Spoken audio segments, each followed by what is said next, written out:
আমাদের উৎকলদের ফেমাস পিঠে হচ্ছে কাঁকড়া পিঠে। তো বাড়িতে কেউ আত্মীয়-স্বজন এলেই এই পিঠেটা সাধারণত বানানো হয়। তো মা বানাচ্ছিল সুজির কাঁকড়া পিঠে।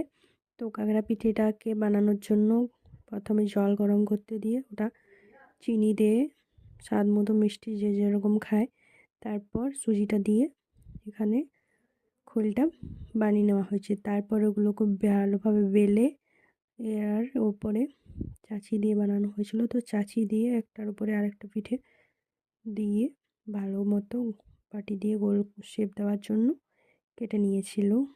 আর এই যে দেখতে পাচ্ছ ছোট ছোট সাইজের বেশ। তারপর ধারগুলো ভালো মতো মুড়ে নিতে হবে যাতে না বেরিয়ে যায়। আর এইভাবে অনেকগুলোতেই পুর ভরা হয়ে গেছে। আর এদিকে কড়াইয়ে তেল গরম করতে দেওয়া হয়ে গেছে ওগুলো ভাজার জন্যে। তো আমি ভেজে নিচ্ছিলাম পিঠেগুলো, মা বেলে পুরগুলো দিচ্ছিল। আর আমি বললাম চলো আমি তাহলে একটু ভেজে দিই। এই যে গরম তেলে এগুলো ভালো মতো ফুলে উঠবে। তারপর ভালো মতো ভেজে নিয়ে খুব একটা ডিপভাবে লালভাবে ভাজা হয়নি, হালকা সাদা সাদাই ভালো লাগে আমাদের।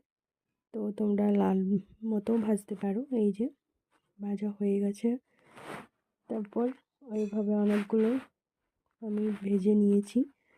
আর মা এদিকে বেলে চাচির পুরগুলো দিচ্ছিল।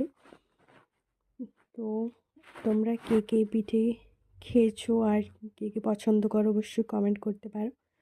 আর কারাই পিঠেটা জানো নি বানাতে তারাও এটা কমেন্ট করতে পারো। এইভাবে অনেকগুলো পিঠে রেডি হয়ে গেছে। তো টাটা বাই বাই।